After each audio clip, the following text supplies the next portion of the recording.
जब body linear motion कर रही हो यानी स्ट्रेट लाइन मोशन, तब फोर्स का किरदार लीनियर एक्सेलरेशन पैदा करना है। लेकिन आपने कभी सोचा है कि जब कोई बॉडी गोल दायरे में घूम रही होती है, तब कौन सी चीज़ है जो बॉडी को गोल दायरे में घुमा रही होती है? वो फोर्स का कौन सा इफेक्ट कहलाता है? फोर्स का वो असर जिसकी वजह से कोई भी बॉडी गोल दायरे में घूमती है, फोर्स के उस इफेक्ट को बोला जाता है टर्निंग इफेक्ट ऑफ फोर्स। क्या बोला जाता है? जैसे ये दरवाज़ा जब खोला जाएगा तो ये इसका फिक्स पॉइंट होगा, ये बॉडी इस फिक्स पॉइंट के अबाउट घूमेगी। जिसने घुमाया वो तो फोर्स ही है, लेकिन फोर्स का पहले तो कभी ऐसा असर हमने नहीं देखा, क्योंकि पहले हम लीनियर मोशन पढ़ रहे थे। क्या पढ़ रहे थे? फोर्स को जब सर्कुलर मोशन के अंदर या एंगुलर मोशन के अंदर देखा जाता है तो फोर्स का एक और इफेक्ट सामने आता है। उस इफेक्ट का नाम क्या है? Turning effect of force. क्या नाम है? The effect produced when a force rotates subject about a fix point, axis of rotation इसी को कहते हैं, इज कॉल्ड टर्निंग इफेक्ट। दरवाज़ा खोलना या बंद करना, जब आप दरवाजे को खोलते हैं तब भी आप फोर्स का टर्निंग इफेक्ट इस्तेमाल कर रहे हैं, और जब दरवाजे को बंद करते हैं तब भी आप फोर्स का टर्निंग इफेक्ट यूज़ कर रहे हैं। या अकेली फोर्स क्या पैदा करती है? एक्सेलरेशन।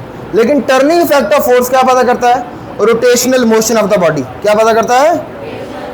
ये आपकी किताब के एग्जैक्ट वर्ड्स हैं और इसी तरह से हेडिंग बना के आपने लिखना है। दूसरी एग्जांपल में लिखा हुआ है ओपनिंग और क्लोजिंग ऑफ वाटर टैप। ये वाटर टैप जिसे आप टूटी बोलते हैं, इसको जब खोलते हैं या जिसे आप बंद करते हैं, इसे खोलते हुए या बंद करते हुए आप फोर्स का टर्निंग इफेक्ट इस्तेमाल कर रहे हैं। रिजिड बॉडी का मतलब क्या है? रिजिड मतलब सख्त। जो भी बॉडी हम इस चैप्टर में कंसीडर करेंगे वो एक रिजिड बॉडी हुआ करेगी। ये सख्त बॉडी को कहते हैं। जैसे ये एक टेबल सा नज़र आ रहा है या लकड़ी का तख्ता नज़र आ रहा है आपको, इस लकड़ी के तख्ते के अंदर आप कोई से दो पास पॉइंट्स भी ले सकते थे। आपको पता हर बॉडी पार्टिकल से मिलकर बनी होती है। फ़र्ज़ कर लें कि ये दो पार्टिकल्स हैं, एक ए और एक, इनके दरमियान फासला अगर फोर्स लगाने से ना बदले, ना ये फासला कम हो ना ये फासला ज़्यादा हो, जितना है उतना ही रहे, तो समझो कि ये बॉडी एक सख्त बॉडी है, एक रिजिड बॉडी है। एक इसकी सादी सी डेफिनेशन है कि जब कभी फासला बिटवीन एनी टू पॉइंट्स, किसी भी दो पॉइंट्स के दरमियान, जो पॉइंट्स किसके अंदर है? रिजिड बॉडी के अंदर, रिमेन द सेम। कौन सी चीज़ सेम रहे? फासला सेम रहे under the action of the force. जब भी कभी किसी बॉडी पर फोर्स लगाएं और वो बॉडी ना टूटे, बॉडी के अंदर मौजूद मालिक्यूल्स के दरमियान फासला ना बदले, तो समझ जाओ कि वो बॉडी क्या है? रिजिड बॉडी है। What is axis of rotation? देखिए बच्चे, एक्सिस का मतलब होता है लाइन। क्या मतलब होता है? ये एक्सिस का मतलब पहले तो सुन लो, एक्सिस का मतलब होता है लाइन, रोटेशन मतलब घूमना। अब जब भी कोई बॉडी गोल दायरे में घूम रही होती है तो वो बॉडी तो मुश्तमिल है बहुत सारे पॉइंट्स पर, बहुत सारे पार्टिकल्स पर। अब वो पार्टिकल्स ज़रूर एक फिक्स सर्कल ले रहे होते हैं। जैसे आप पंखे को देखें तो पंखे के दरमियान में जो पॉइंट है, पंखे के पर सारे के सारे उस सेंटर के अबाउट एक सर्कल में घूम रहे हैं। किसी का सर्कल छोटा है, किसी का, लेकिन सेंटर सबका सेम ही है। वो लाइन जो सेंटर्स को मिलाएगी उस लाइन को बोल देंगे एक्सिस ऑफ रोटेशन। क्या बोल देंगे? इसकी सादी सी डेफिनेशन भी की जा सकती है, द लाइन, वो लाइन जिसके अबाउट बॉडी घूमती है उसको क्या कहते हैं? Axis of rotation. लेकिन आपकी बुक पे जो डेफिनेशन मौजूद है वो ये है कि ड्यूरिंग द रोटेशन, रोटेशन के दौरान ऑल द पार्टिकल्स, जैसे ये चीज़ घूम रही है, ये मान लो कि फुटबॉल है, फुटबॉल को आप ऐसे ऐसे घुमा रहे हो उंगली के ऊपर, फुटबॉल के अंदर बहुत सारे पार्टिकल्स हैं, ये तमाम पार्टिकल्स भी साथ साथ घूम रहे हैं और ये तमाम पार्टिकल्स सर्कल ले रहे हैं। क्या ले रहे हैं? एक, और ये सर्कल का सेंटर एक ही है। सर्कल किसी का छोटा और किसी का बड़ा हो सकता है, कोई पार्टिकल पास भी हो सकता है इस लाइन के, लेकिन तमाम का सेंटर वही रहेगा। वो कैसे? मान लो कि ये सेंटर है और ये पूरी बॉडी है और ये इसके गिर्द घूम रही है।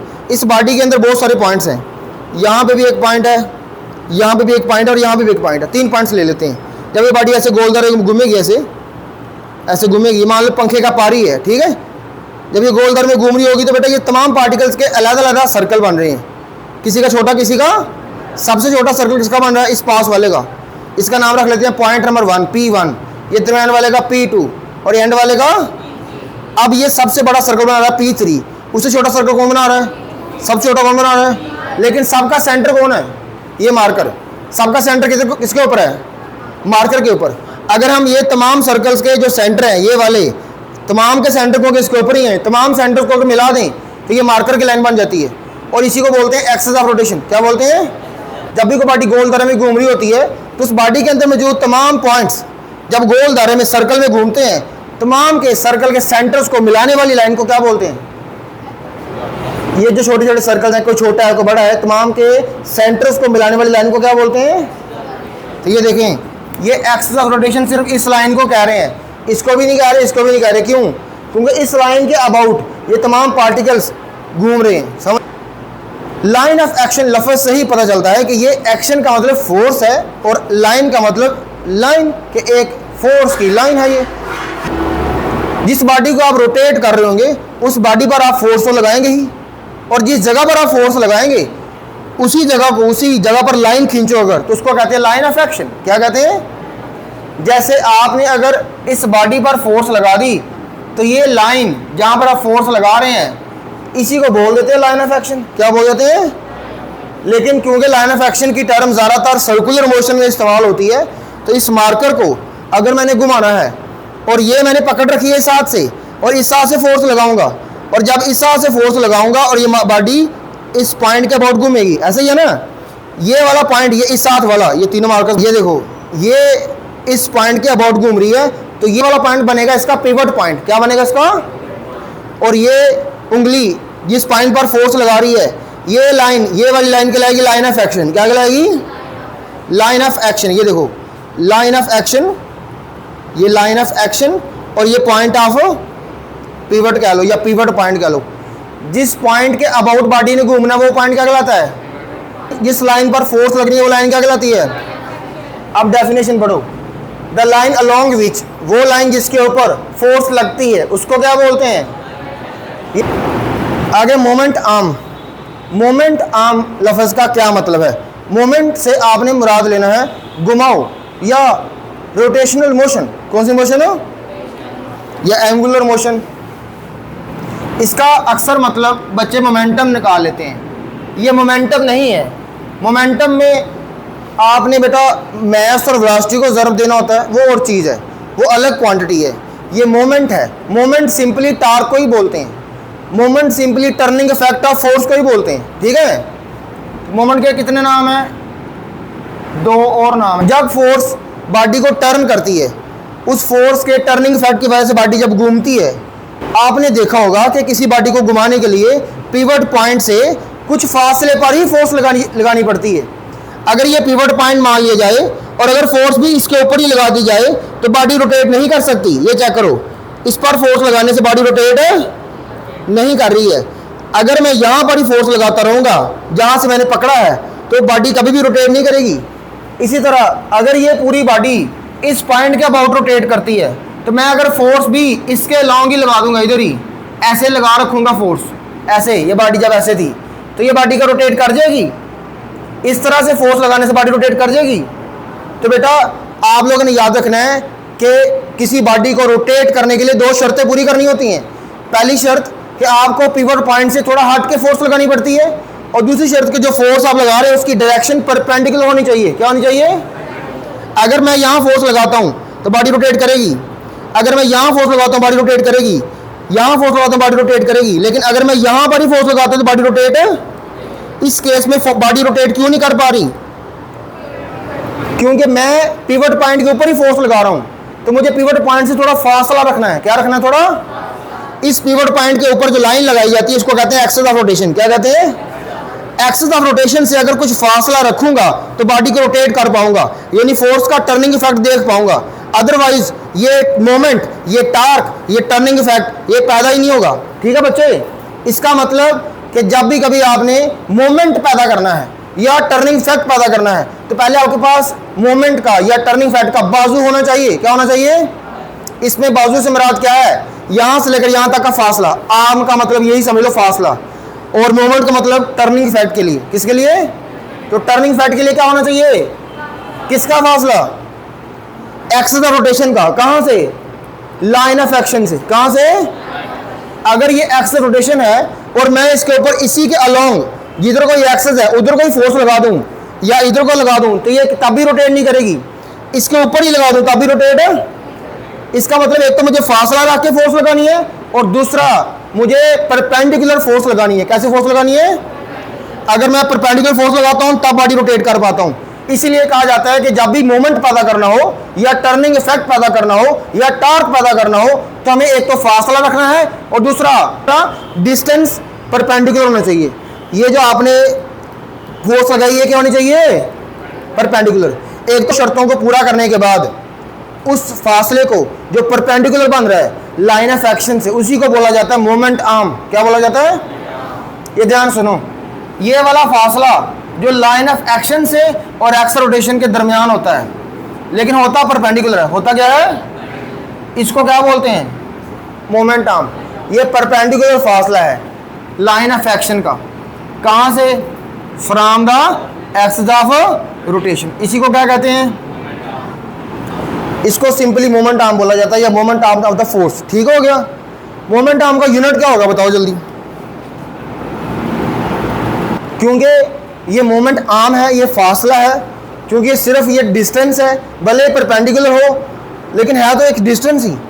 तो डिस्टेंस का यूनिट होता है मीटर। क्या होता है? तो सिस्टम इंटरनेशनल में मोमेंट आर्म का यूनिट क्या हुआ? क्लियर हो गया? अब आपने बेटा एग्जाम्पल देखनी है पहले इसी टर्निंग फैक्ट की। टर्निंग फैक्ट की जो बुक पर एग्जाम्पल दी हुई है वही है ये। पहले तो याद रखने के इस पॉइंट को, जहाँ ये इसको इंग्लिश में बोलते हैं हिंज। क्या बोलते हैं? जिन्होंने पकड़ के रखा होता है ना दरवाजे को, जिनके साथ दरवाज़ा जुड़ा होता है, ये लोहे के लगे हुए नजर नहीं आ रहे सफेद कलर के, इसको क्या बोलते हैं? हिंज बोलते हैं। ये फोर्स लगा रहे हैं।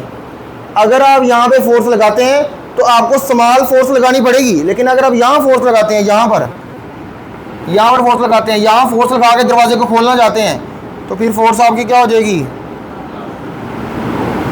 आप दरवाजे को खोल के देख सकते हैं। अगर आप दरवाज़ा यहाँ से खोलते हैं जहाँ से सभी लोग खोलते हैं तो थोड़ी फोर्स से खुल जाएगा, लेकिन अगर आपकी यही करने वाला हैंडल, अगर ये हैंडल यहाँ लगाओ पास कहीं इधर, तो फिर आप देखेंगे कि आपको थोड़ी ज़्यादा फोर्स लगानी पड़ेगी। इसका मतलब कि ये फासला जितना ज़्यादा हो टर्निंग इफेक्ट उतना ही ज़्यादा होता है। ये फासला ज़्यादा होना ज़रूरी है। अगर ये फासला कम कर दोगे तो बॉडी यानी दरवाज़ा इतनी आसानी से घूमेगा नहीं। अगर आप चाहते हैं कि बॉडी आसानी से घूमे, बॉडी में मोमेंट पैदा किया जाए, बॉडी में टर्निंग इफेक्ट पैदा किया जाए, तो आपको एक्सिस ऑफ रोटेशन से दूर रह के फोर्स लगानी चाहिए। कहाँ रह के? आपको टर्निंग इफेक्ट ज़्यादा करने के लिए मोमेंट आर्म ज़्यादा करना पड़ता है। क्या ज़्यादा करना पड़ता है?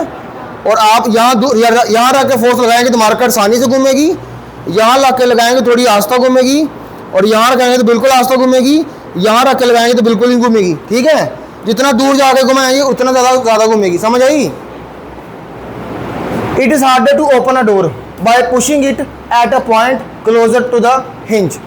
कहता है ये मुश्किल होता है दरवाज़ा खोलना अगर आप दरवाजे को यहाँ से पकड़ के खोले, हिंज के पास, हिंज के।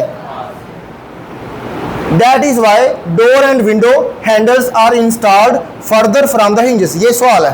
सो that larger turning effect can be produced. कौन सा इफेक्ट पैदा करना है? सवाल है कि why door and window handles are installed further from the hinges. ये जो हैंडल्स हैं ये इस हिंज से दूर क्यों इंस्टॉल करने चाहिए? ये पास क्यों नहीं किए जाते, दरमियान में क्यों नहीं किए जाते? ये इसलिए कि अगर दूर करेंगे तो ये फासला बढ़ जाएगा, ये फासला ज़्यादा हो जाएगा। और ये लार्ज मोमेंट आर्म है। क्या ये?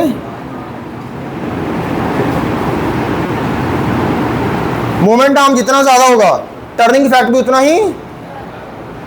और इसका जवाब है ताकि larger turning effect can be produced with less force. थोड़ी फोर्स लगा के ज़्यादा टर्न पैदा किया जा सके, ज़्यादा टॉर्क पैदा किया जा सके। This makes the doors easier to open and close. इससे क्या होता है? दरवाजे आसानी से बंद भी हो जाते हैं और खुल भी जाते हैं। ये क्लियर हो गया? ये सवाल भी साथ में हो गया और ये लॉन्ग क्वेश्चन के लिए एग्जाम्पल भी होगी। हिंज से फासला ज़्यादा कर दिया जाए, अगर इस हिंज से फासला ज़्यादा कर दिया जाए तो फिर टर्निंग इफेक्ट भी ज़्यादा ही होता है, यानी कि बॉडी ज़्यादा घूमती है। जब आप हैंडल यहाँ पर आके घुमाते हैं बॉडी को, दरवाजे को खोलते हैं या बंद करते हैं तो आसानी से खुलता और बंद होता है। लेकिन अगर ये डिस्टेंस संभाल कर दी जाए, यानी अगर ये हैंडल इस हिंज के कहीं पास लगा दिया जाए तो फिर स्मॉलर टर्निंग इफेक्ट पैदा होगा। जिसका मतलब है कि अब आपका दरवाज़ा इतनी आसानी से टर्न, फिर आपको थोड़ा ज़्यादा जोर लगाना पड़ेगा। क्लियर हो गया? आगे चलें, दूसरी एग्जांपल आ गई है, use of spanner. Use of spanner कहते हैं रेंच को, किसे कहते हैं? ये नट वगैरह को टाइट लूज करने के लिए इस्तेमाल होता है। और ये भी एक रिजिड बॉडी है, ये भी एक। इस पॉइंट पर आप अगर फोर्स लगाते हैं तो नट को टाइट करना या खोलना आसान होगा। क्यों? क्योंकि ये तो इसका एक्सिस ऑफ रोटेशन है, ये क्या है?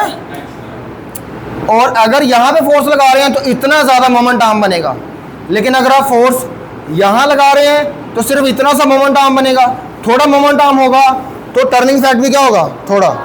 टर्निंग फैक्ट ज़्यादा करने के लिए कौन सी चीज़ ज़्यादा होनी चाहिए? बाजू लंबा होना चाहिए टर्निंग फैक्ट का। टर्निंग फैक्ट का बाजू कौन है? Moment arm. क्या नाम है उसका? मोमेंट आर्म ज़्यादा करने के लिए आपको दूर से फोर्स लगानी चाहिए, इसलिए यहाँ किनारे से पकड़ के फोर्स लगानी चाहिए। ठीक है, अब यही लिखा हुआ है कि जो पॉइंट बी है वो फर्दर फ्रॉम नट, इस नट से काफ़ी दूर है। बताओ इसके अंदर एक्सिस ऑफ रोटेशन किधर है? ये लाइन क्या है इसकी? ये क्या है? ये लाइन एक्सिस ऑफ रोटेशन है। और ये वाला चेक करें, ये फासला है, ये स्मॉल मोमेंट आर्म। ये क्या है?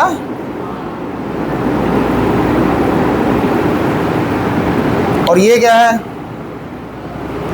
लार्ज के लिए मुझे यहाँ से शुरू करना पड़ेगा, यहाँ से लेकर यहाँ तक। ये है लार्ज मोमेंट आर्म। ये क्या है? ये मोमेंट आर्म ज़्यादा क्यों है? जब आप फोर्स लगाएंगे इस बी पॉइंट पर, फिर आपके एक्सिस ऑफ रोटेशन से इस लाइन ऑफ एक्शन तक का फासला काफ़ी ज़्यादा होगा। और ये वाली लाइन क्या है? इसको क्या कहते हैं? इसको कहते हैं लाइन ऑफ एक्शन। ये भी लाइन ऑफ एक्शन। ये लाइन ऑफ एक्शन अगर होगी तो मोमेंट आर्म थोड़ा होगा और टर्निंग फैक्ट भी क्या होगा? थोड़ा। अगर ये लाइन ऑफ एक्शन होगी तो मोमेंट आर्म क्या होगा? ज़्यादा। तो टर्निंग फैक्ट भी क्या होगा? अगर आप चाहते हैं कि नट को आसानी से टाइट कर लें या आसानी से लूज कर लें, तो आपको यहाँ पे फोर्स लगानी चाहिए या फिर यहाँ पे? ए पे लगानी चाहिए या बी पर?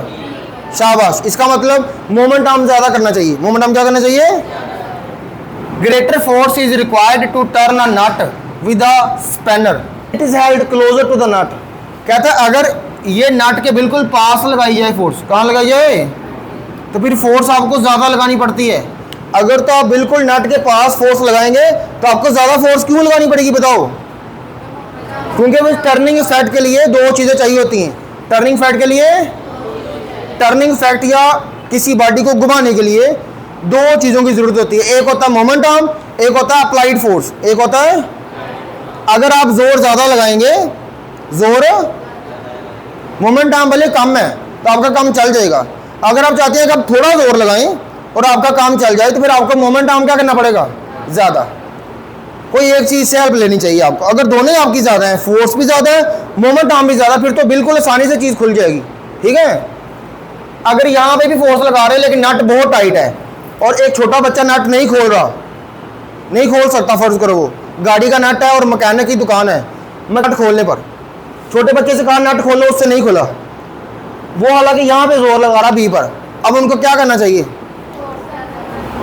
उनके पास दो ऑप्शन है। अगर तो कोई बड़ा बंदा अवेलेबल है तो वो खुद फोर्स लगा के खोले, फोर्स ज़्यादा कर ले। लेकिन अगर कोई बंदा वहाँ अवेलेबल नहीं है और बच्चे से ही नट खुलवाना है, फिर उनको चाहिए कि दूसरा रेंच इस्तेमाल करें। कौन सा? उस रेंच में क्या खूबी होनी चाहिए? वो लंबा होना चाहिए या फिर छोटा होना चाहिए? वो छोटे बच्चों को अगर रखना चाहते हैं और छोटे बच्चे से ही नट खुलवाना चाहते हैं, फिर उनको चाहिए कि छोटे बच्चे को कौन सा रेंच दें? लंबा स्पाइनर दें। उससे क्या होगा? उससे मोमेंट आर्म बढ़ जाएगा। क्या बढ़ जाएगा? मोमेंट आर्म बढ़ने से ये आसानी से नट खुल जाएगा। आपने कभी देखा होगा, कभी कभी बच्चा ही अवेलेबल होता है या कभी कभी बंदे से भी ट्रक का टायर नहीं खुल रहा होता, नट नहीं खुल रहा होता, तो दो तीन बंदे ऊपर खड़े हो जाते हैं या ऊपर बैठ जाते हैं। ऐसा ही है, इसके ऊपर बैठने से उनका पूरा वजन ऊपर लग जाता है। ग्रेविटी की जो फोर्स उन पर लग रही होती है, जिसकी वजह से उनका वजन बनता है, वो सारा वजन अपना उसको ऊपर डाल देते हैं, जिसकी वजह से फोर्स बढ़ती है। क्या बढ़ती है? क्योंकि उनके पास अगर लंबा रेंच ही ना हो तो बेचारे क्या करेंगे? उसी रेंच का इस्तेमाल करेंगे, फिर अपनी फोर्स ही बढ़ा सकते हैं, फिर जोर ही लगा सकते हैं। तो टार्क के अंदर या टर्निंग इफेक्ट ज़्यादा करने में कौन सी दो चीज़ें कारआमद हैं? एक टर्निंग इफेक्ट ज़्यादा करने के लिए मोमेंट आर्म कारआमद है। पहले नंबर पे कौन है? Moment arm. दूसरे नंबर पे कौन है? फोर्स। अगर आप फोर्स ज़्यादा करें तब भी टार्क ज़्यादा, या टर्निंग फैक्ट ज़्यादा?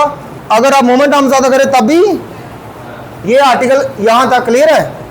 बताओ, कहता उस वक्त ग्रेटर फोर्स लगानी पड़ेगी जब आपका हाथ नट के पास है। नट के, अगर नट के पास होगा तो ज़्यादा फोर्स लगानी पड़ेगी।